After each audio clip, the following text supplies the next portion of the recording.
Hello everyone, स्वागत है आप सबका हमारे चैनल के स्टूडियो पर। आज मैं आपके लिए एक बहुत इंटरेस्टिंग ड्रामा लेकर आया हूं जिसका नाम है यू आर माई डिजायर। तो कहानी की शुरुआत होती है फीमेल लीड को दिखाते हुए, जो अपने डैड के साथ कार में जा रही थी। उसके डैड उसको समझा रहे होते हैं कि अपनी स्टेप मॉम से ऐसे ऐसे बात करना। इससे हमें पता चलता है कि यूजिंग के मॉम और डैड का काफी पहले डिवोर्स हो गया था, जिसके बाद वो अपनी मॉम के पास रहने लगी थी। तो आज उसकी मॉम ने उसको उसके डैड के पास रहने के लिए भेज दिया। इस वजह से यूजिन को भी अच्छा नहीं लग रहा था। तभी एंट्री होती है हमारे मेन लीड सेयोन की, जो रेड लाइट की वजह से यूजिन की कार के पास अपनी साइकिल आके रुकता है, जिस दौरान उन लोगों की नजरें भी मिलती हैं। तभी ग्रीन लाइट होती है और यूजिन के डैड कार उसके आगे से निकालते हैं। तो ये देख के सेयोन को भी गुस्सा आ जाता है। वो अपनी साइकिल उनकी गाड़ी के आगे से निकाल के ले जाता है, जिससे यूजिन के डैड को भी बहुत गुस्सा आता है और यूजिन उसको स्माइल करते हुए देख रही होती है। उसके बाद सीन शिफ्ट होता है और हमें यूजिन का घर दिखाया जाता है, जहाँ पे सब बैठ के खाना खा रहे होते हैं। डैड यूजिन को खाना देते हैं, मगर यूजिन बोलती है कि ये खाना मुझे पसंद नहीं, आप कैसे भूल सकते हैं। तो डैड बोलते हैं कि तुम्हारी स्टेप मॉम ने कितनी प्यार से बनाया है, तुम ऐसा कैसे बोल सकती हो।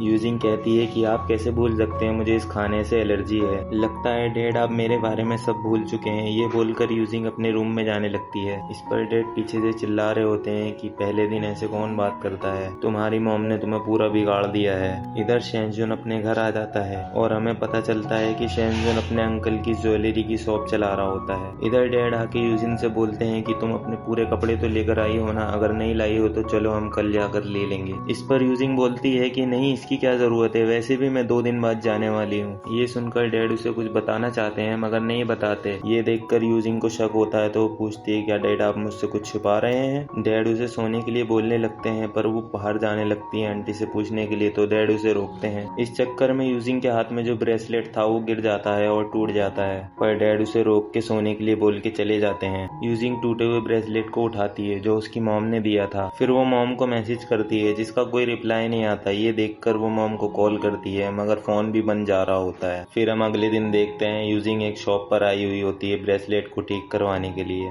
जहाँ हमें पता चलता है कि ये शॉप सेंजुन का ही है और यहाँ पे उसकी हेल्प करने आते हैं यांग और सॉन्ग, उसके फ्रेंड्स। तो यांग ब्रेसलेट लेके बोलता है कि इसे तो मैं कुछ देर में रिपेयर कर दूंगा, जब तक आप शॉप में और सामान देखिए। तो ये सुनकर यूजिंग इधर उधर देखने लगती है, जहाँ पे उसको एक पेन मिलता है। यूजिंग उस पेन को हाथ में लेके देख रही होती है। तभी यांग चिल्लाता है कि उस पेन को मत छूना। यांग उससे पेन लेने के लिए तुरंत भागता हुआ आता है। इस चक्कर में ब्रेसलेट गिर के और ज्यादा डैमेज हो जाता है। ये देखकर यूजिंग उस पर गुस्सा करने लगती है। तभी सेंजुन आता है, वो बोलता है चिंता मत करो, मैं इसे ठीक कर दूंगा। सेंजुन कहता है कि मैं इसे 2-3 दिन में रिपेयर करके दे दूंगा। इस पर यूजिंग कहती है कि मगर मैं कल वापस जा रही हूँ। तो सेंजुन कहता है कि कोई नहीं, मैं इसे बना दूंगा। लेकिन तभी बाहर से कुछ लोगों की चिल्लाने की आवाज आती है। तो ये लोग बाहर आके देखते हैं, जहाँ कुछ लोग इनके ऊपर चिल्ला रहे होते हैं और साथ ही तोड़फोड़ भी कर रहे होते हैं, क्योंकि इनकी कार को सॉन्ग ने थोड़ा आगे खड़ा करवा दिया था। इन लोगों ने कार दुकान के सामने ही पार्क कर दी थी इसलिए। तो ये लोग इस चीज का कॉम्पनसेशन मांग रहे थे सेंजुन से। ये सुनकर सेंजुन कहता है कि ये जो तुमने तोड़फोड़ मचाई है, इसका कॉम्पनसेशन तुम कैसे करना चाहोगे। तो ये सुनकर सामने वाला बंदा वहाँ पे और तोड़फोड़ करने लगता है। ये देखकर सेंजुन और सॉन्ग दोनों इनसे लड़ने लगते हैं। यहाँ पर बड़ी धमाकेदार फाइट होने लगती है। तभी हमें अंदर दिखाया जाता है। यांग बोलता है कि आप चिंता मत करो, हम इसे बनवा के दे देंगे, तब तक के लिए आप यहीं पे रुको क्योंकि मुझे भी लड़ने जाना है। यांग दरवाजा लॉक करके बाहर चला जाता है। सेंजुंग तो सामने वाले बंदे को बहुत बुरी तरीके से मार रहा होता है खिड़की में, जहाँ पे से यूजिंग उसको देख के स्माइल कर रही होती है। पर यूजिंग को लेट हो रहा होता है, इसलिए वो एक नोट पर लिख कर जाती है कि मैं आपका पेन लेके जा रही हूँ, जब मेरा ब्रेसलेट आप रिपेयर कर देंगे तब हम इस चीज को एक्सचेंज कर लेंगे। सेंजुंग अंदर आके वो नोट देखता है। डैड ने यूजिंग को उसकी मॉम के बारे में कुछ बताने के लिए बुलाया था, लेकिन यूजिंग के वहाँ पहुंचने तक उसकी मॉम वहाँ से चली गई थी। यूजिंग को देखकर उसकी डैड बोलते हैं कि तुम्हारी मॉम ने ये सब किया है, तुम्हें हमेशा के लिए मेरे पास रहने के लिए भेजा है और तुम्हारा स्कूल भी ट्रांसफर करा दिया है, लिंग हाई स्कूल में तुम्हारा एडमिशन कराया है। तो यूजिंग पूछती है कि मगर मॉम कहाँ गई। डैड उसे बताते हैं कि वो अब्रॉड चली गई, इसलिए समझ जाओ कि कौन तुम्हारा केयर करता है, इसलिए अपनी स्टेप मॉम और उनके बेटे के साथ थोड़ा अच्छे से रहना सीख लो। ये सुन के यूजिंग एयरपोर्ट के लिए निकलती है। काफी बार कॉल करने के बाद उसकी मॉम कॉल पिक करती है। मॉम भी उसे यही बोलती है कि तुम्हारे लिए अच्छा यही होगा कि तुम अपने डैड के पास रहो। यूजिंग कहती है कि जिन्होंने मेरी आज तक कभी केयर नहीं की, जिनको मेरे बारे में कुछ याद भी नहीं हो, मैं उनके पास कैसे रह सकती हूँ। मॉम बोलती है कि ये तुम्हें बहुत जल्दी समझ आ जाएगा, अपना ख्याल रखना। ये बोलकर मॉम कॉल काट देती हैं। तो यूजिंग सैड होकर एक शॉप के अंदर बैठ जाती है और सोचने लगती है कि शायद मेरे मॉम डैड कोई भी मेरे को प्यार नहीं करता। था। वहाँ बैठकर वो एक केक खा रही होती है, तभी सामने से वही बंदा आता है जिसे शेंग जब मार रहा था तो वो हंस रही थी। वो बंदा यूजिंग को देख के शॉप के अंदर आने लगता है गुस्से में। यूजिंग के हाथ से केक गिर जाता है डर के मारे, लेकिन तभी उसके सामने शेन आ जाता है